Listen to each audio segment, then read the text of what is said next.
I call on a representative of Indonesia.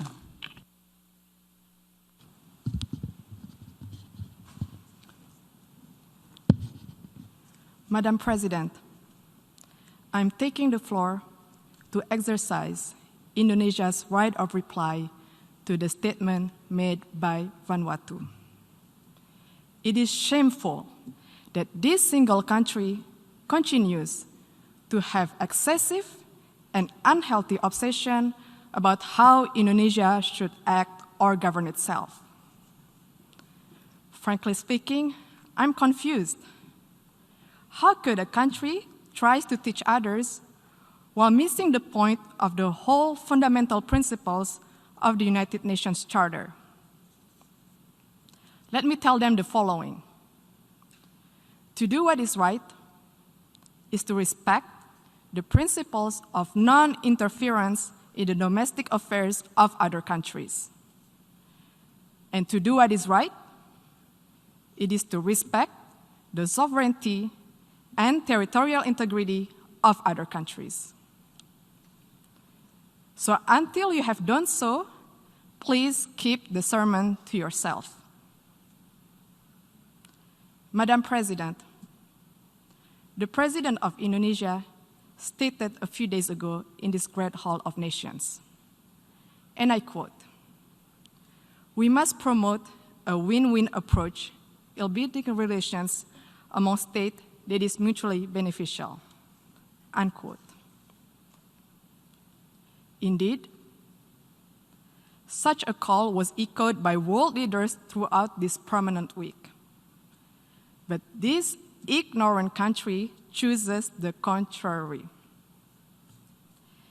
At times of an emergency health crisis and great economic adversity, it prefers to instill enmity and sow division by guising their advocacy for separatism with flowery human rights concern.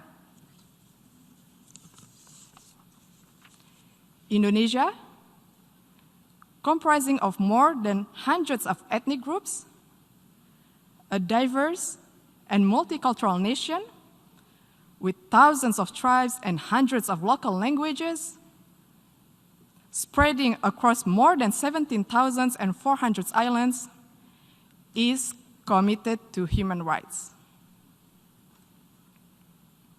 We value diversity, we respect tolerance, and everybody has the same right in this third largest democratic country in the world. We have also promoted and protected human rights where each individual has the same rights under the law. Furthermore, we have ratified the International Convention on the Elimination of All Forms of Racial Discrimination, while interestingly, Vanuatu has not even signed it. And how could one talk about promoting the right of indigenous people when it does not even sign the International Covenant on Economic, Social, and Cultural Rights, the core human rights instrument? This actually raises the question, do they really care about indigenous concern? More importantly, Vanuatu has not signed and ratified the Convention Against Torture and Other Cruel, Inhuman, or Degrading Treatment or Punishment. We call on the government of Vanuatu to please fulfill your human rights responsibility to your people and to the world. Madam President, the accusation of human rights is typical, a tall tale that they sell and stage over the years in the hall.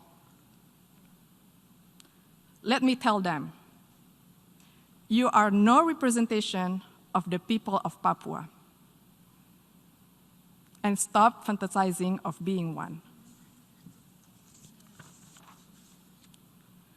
Papuans are Indonesians. All of us play an important role in the development of Indonesia, including on the island of Papua. Madam President,